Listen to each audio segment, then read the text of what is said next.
l'ONEP par rapport à l'invitation qui m'a été faite de pouvoir discuter du cadre juridique qui est relatif à ce que les profanes, entre parenthèses, appellent le féminicide. Je reviendrai sur l'aspect qui est relatif aux profanes. D'abord, je pense que la dame qui a fait l'allocution d'ouverture a contextualisé l'aspect juridique. Parce qu'elle est revenue sur un aspect qui est fondamental. Le féminicide n'est pas une infraction autonome en droit sénégalais. Je ne reviendrai pas sur un cours de droit pénal, mais permettez-moi de vous dire que tout le droit criminel, entre parenthèses, est fondé sur un principe sacro-saint, le principe de la légalité criminelle, qui vient d'une maxime latine, nullum crimen nulla poena sine lege. Nul crime, nulle peine, sans texte de loi qui les prive. Ce qui signifie qu'à chaque fois qu'une personne est poursuivie pour une infraction déterminée, il faut qu'il y ait un texte qui au préalable le prévoit. Et par rapport à ce texte, permettez-moi de vous dire que ce texte qui est fondé sur ce qu'on appelle la loi entendue au sens large doit remplir 3 critères: la clarté, l'intelligibilité et la prévisibilité. La clarté signifie que la loi doit être suffisamment claire pour ne pas faire l'objet d'une interprétation.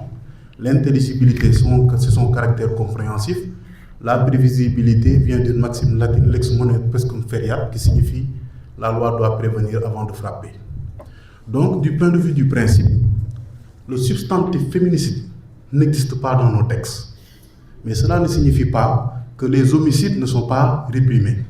Quand vous regardez le cadre légal qui est relatif aux homicides, ça commence globalement à partir de l'article 280 du Code pénal, parce que dans le principe, le Code pénal, c'est le catalogue répressif de base. Le Sénégal a un Code pénal depuis 1965, la loi 65-60 du 21 juillet 1965.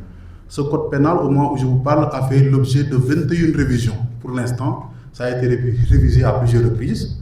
Mais même malgré ces révisions, nous avons encore des textes qui sont désuètes. Et je reviendrai sur l'aspect qui est relatif à la désuétude quand je devrais apprécier le cadre légal qui est un cadre déterminé. Au-delà, vous avez aussi un cadre international de protection de la femme, globalement. Et dans ce cadre international, au Sénégal, nous avons la CADHP, la Charte africaine des droits de l'homme et des peuples, et nous avons un protocole qui a été pris en 1995 en complément de la Charte africaine des droits de l'homme et des peuples, et qui revient sur ce qu'on appelle communément les droits de la femme. Donc, ces femmes-là ont des droits, et par rapport à ces droits, il y a un rappel de ce qu'on appelle les droits fondamentaux, qu'est le droit à la vie. Comme je vous l'ai dit tout à l'heure, au-delà de ce cadre qui est un cadre supranational, nous avons un cadre interne. Le cadre interne de base, c'est le Code pénal.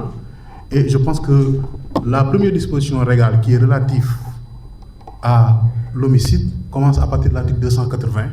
Parce que l'article 280 nous dispose que l'homicide commis volontairement est qualifié de meurtre. Donc ça, c'est un cadre légal d'origine. L'article 281 est revenu sur ce qu'on appelle l'assassinat, c'est le meurtre avec préméditation et guet-apens. Et je pense que les spécialistes du domaine qui sont dans cette, excusez-moi, j'ai failli dire salle de classe, qui sont dans cette salle, peuvent bien évidemment en témoigner. Et ça me permet aussi, parce que tout à l'heure, monsieur le commandant, en parlant, à un certain moment, il a oublié qu'il parlait avec certaines personnes qui ne sont pas des juristes. Parce qu'il a utilisé un langage qui est un langage de pénaliste pur. Parce que l'aspect qui est relatif à l'infraction qui reçoit un problème de qualification ici, ce qu'on appelle communément l'homicide commis sur une femme, c'est ce qu'on appelle le féminicide. En réalité, ce type d'infraction entre dans la catégorie criminelle, c'est un crime, c'est pas un délit. Pourquoi? Parce que l'article 1er du Code pénal nous dit qu'il y a 3 types d'infractions: contravention, délit et crime. Pour l'aspect contraventionnel, la peine d'emprisonnement c'est d'1 jour à 1 mois, la peine d'amende de 200 francs à 20 000 francs. Pour le délit, la peine d'emprisonnement c'est 1 mois sans dépasser 10 ans, la peine d'amende est supérieure à 20 000 francs. Pour le crime, les crimes sont punis des peines afflictives et informantes qui sont les peines criminelles. Les peines afflictives, c'est la réclusion criminelle à temps de 5 à 10, de 10 à 20 ans, la réclusion criminelle à perpétuité et la détention criminelle. Pour la peine informante, nous avons la dégradation civique. Donc l'homicide qui est commis sur une femme entre dans la catégorie de ce qu'on appelle les meurtres. Quand c'est prémédité et que ça fait l'objet d'un guet-apens, le législateur ne distingue pas entre un homme et une femme. Ça revient à la maxime latine, ubi lex non distinguic nec non distinguere debemus. On ne distingue pas là où la loi ne distingue pas. Donc le code pénal ne fait pas de distinction. Que ce soit un homme ou une femme, lorsque vous avez été victime d'un homicide, l'on considère que c'est un crime, peu importe le genre. Mais il y a une infraction qui laisse poindre un peu de féminicide, si vous pouvez me le permettre. C'est quand vous regardez les dispositions de l'article 284 du Code pénal, l'article 284 parle du parricide. C'est-à-dire que pour nous, si on ne lit pas le texte, on va considérer que le parricide, c'est le fait de tuer son père ou de tuer son ascendant légitime. Or, le législateur est allé plus loin. Il nous dit, est qualifié de parricide le meurtre des pères ou mères légitimes. Donc, l'aspect qui est relatif à la mère touche l'aspect qui est relatif au féminicide. Donc, le législateur ne parle de féminicide, mais en fait référence. Et nous verrons qu'après que le genre est pris en compte par rapport aux circonstances aggravantes. Maintenant, ce qu'il y a lieu de noter au niveau de ce catalogue répressif, c'est que vous avez le parricide, vous avez l'infanticide, mais vous n'avez pas le féminicide. Donc, quelle est l'explication en tant que telle? C'est une explication qui est difficile de cerner, mais je pense que sous l'aspect sociologique, notamment de la sociologie criminelle, on se rend compte que c'est notre culture qui impose ce regard que nous avons par rapport à la femme. Et je pense que madame y reviendra. Je reviendrai aussi sous l'aspect de la sociologie criminelle. Quand vous regardez la prise en compte de la femme pour pouvoir justifier le durcissement de la répression, vous allez au niveau de l'article 294. Parce que dans l'article 294 du Code pénal, le législateur vous dit quand les violences qui ont commis volontairement ont été commises sur une personne de sexe féminin ou une personne particulièrement vulnérable en raison de son état de grossesse, de son âge avancé ou de son état de santé ayant entraîné une déficience physique, le coupable sera puni d'un emprisonnement d'1 an à 5 ans et d'une amende de 300 000 à 150 000 francs, de 30 000 à 150 000. Ce qui signifie qu'ici, le sexe devient une circonstance aggravante. Et le législateur vous parle de sexe féminin, mais là, le législateur a fumé quelque chose. Parce que quand le législateur vous parle de sexe féminin, il revient sur l'aspect qui est relatif à la vulnérabilité. Le sexe féminin fait partie des personnes vulnérables. Donc le législateur a été rébarbatif. Donc la question de base, c'est de savoir pourquoi le législateur n'assimile pas ce caractère de la vulnérabilité par rapport à la femme. Comme le dit le doyen Jacob, nous avons au Sénégal ce qu'on appelle l'art de mal légiférer. Il y a aussi des critiques. Quelles sont les critiques en réalité? Les critiques, c'est que le législateur pénal ne prend pas en compte réellement les évolutions sociétales. Parce que j'ai l'habitude de le dire, il y a des journées qui sont dédiées expressément à la femme, mais les femmes se sont déjà imposées par rapport aux sphères de décision. Parce que dans toutes les sphères de décision, que ce soit dans le privé comme dans le public, nous avons des femmes qui dirigent. Maintenant, ce qui doit suivre, ce sont les textes.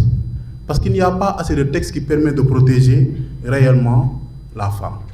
C'est pourquoi quand on m'a donné comme thème le cadre légal, permettez-moi de faire une petite discrétion et entrer dans le cadre criminologique. Parce que le cadre légal, c'est l'ensemble des textes, en l'occurrence c'est le droit positif. Le droit positif est apprécié relativement à ce que le législateur nous dit. Nous avons un recul en tant qu'universitaire qui nous permet aujourd'hui d'entrer dans l'épistémologie de ces textes, mais aussi nous avons un regard criminologique. Pourquoi? Les profanes, entre parenthèses, excusez-moi, ce n'est pas quelque chose qui est négatif, mais les profanes, ce sont des gens qui d'habitude ne s'intéressent pas réellement aux sciences criminelles. Les profanes considèrent qu'il y a une assimilation entre le regard criminologique du regard juridique. Ce n'est pas la même chose. Parce que dans le regard criminologique, dans le principe, la criminologie a été créée par deux personnes, mais il y a un débat entre Italiens et Français. Les Français considèrent que c'est Paul Tobinard, les Italiens considèrent que c'est Raffaele Garofalo. Et dans le regard criminologique, ce sont les causes explicatives du crime entendues au sens large.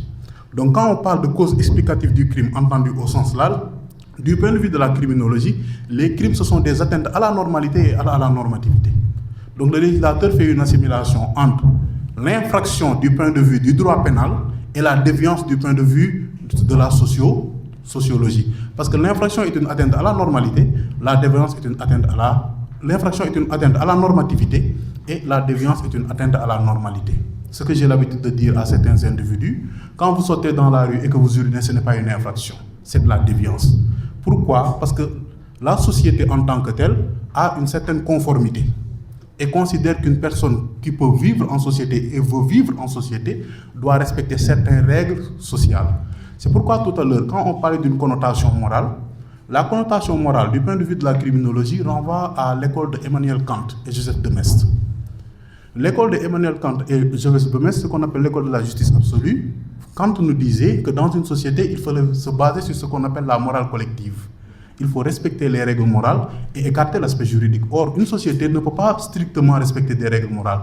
Il faut qu'il y ait un aspect qui soit un aspect sanctionnateur. C'est ce qui justifie, du point de vue de la politique criminelle et de la politique pénale, à ce qu'il y ait ce qu'on appelle des mesures de prophylaxie sociale individuelle. Et ce sont ces mesures de prophylaxie sociale individuelle qui nous donnent la possibilité d'avoir le traitement par la police et le traitement par la gendarmerie. Toujours par rapport au regard criminologique, vous avez l'OMS qui vous dit qu'il y a 4 types de féminicide. L'Organisation mondiale de la santé qui vous dit qu'il y a un féminicide intime commis par l'époux ou par un petit ami, un féminicide appelé crime d'honneur. C'est en fait le meurtre d'une femme par ses proches qui l'accusent d'avoir jeté l'opprobre sur sa famille. Adultère, relations sexuelles, grossesse hors mariage ou viol. Nous avons aussi un féminicide qui est lié à la dot. Je pense qu'au Sénégal, nous avons un débat sur la dot, le montant de la dot.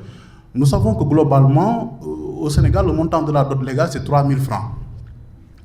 Vous avez la loi de 1978 portant sur la répression des dépenses excessives à l'occasion des cérémonies familiales. Légalement, le montant de la dot, c'est 3 000 francs.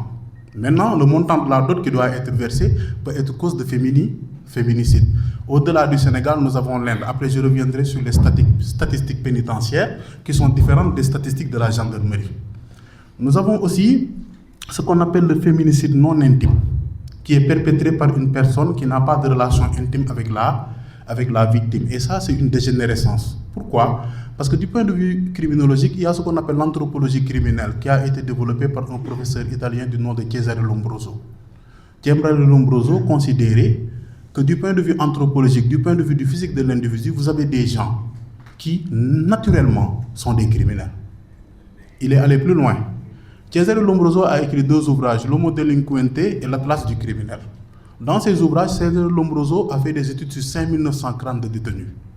Et à travers ces études, il a essayé de séquencer les différents types d'infracteurs qui existent dans une société. Et il a considéré que ces infracteurs sont des microbes sociaux et un microbe doit être tué dans le corps social. Donc lui considère que physiquement, il y a des délinquants. C'est pourquoi, quelquefois, dans certaines sociétés, notamment les sociétés américaines, vous avez énormément de psychopathes et de sociopathes. Et vous avez certains individus qui, naturellement, ont des propensions à commettre des infractions. C'est ce qui renvoie à l'aspect microcriminologique. Pour l'aspect macrocriminologique, ça renvoie plus aux thèses de Enrico Ferri. Enrico Ferri s'est intéressé à ce qu'on appelle la sociologie criminelle. Lui considère que dans une société, à chaque fois qu'une personne commet une infraction, c'est la société qui crée les conditions de commission de l'infraction. C'est pourquoi il a créé ce qu'on appelle la loi de la saturation criminelle. Maintenant, dans cette explication, si on en revient au féminicide, si dans notre société sénégalaise, il y a des féminicides, il faut trouver les causes dans la société. Les causes de la société commencent d'abord par le regard que nous avons de la femme. La femme est une soumise. La femme n'a pas voix au chapitre. Et je pense que légalement même, ça a été consacré dans le code de la famille, ce qu'on appelle communément la puissance maritale. Et la contrepartie de la puissance maritale, ce sont les charges du ménage. On dit à l'homme, tu es le chef de famille, mais après, tu contribues à titre principal aux charges du ménage. L'article 376 du code de la famille dispose que les charges du ménage pèsent à titre principal sur le mari. Donc le législateur a essayé de trouver un équilibre. Mais cet équilibre-là ne change pas le regard que la société sénégalaise a de la femme. Ma mère avait l'habitude de me dire, Góor sër bu ñuul la, jigéen sër bu weex la. Quelle est la différence fondamentale? La femme au Sénégal a fait l'objet de ce que le professeur Zohabet appelle une réification. La femme est considérée comme étant une chose. À partir du moment où la femme est considérée comme étant une chose, vous avez certains hommes qui pensent qu'ils se croient tout permis par rapport aux femmes, et ça peut dériver à la commission d'infractions d'homicide sur femme. Donc ça, c'est le regard macrocriminologique.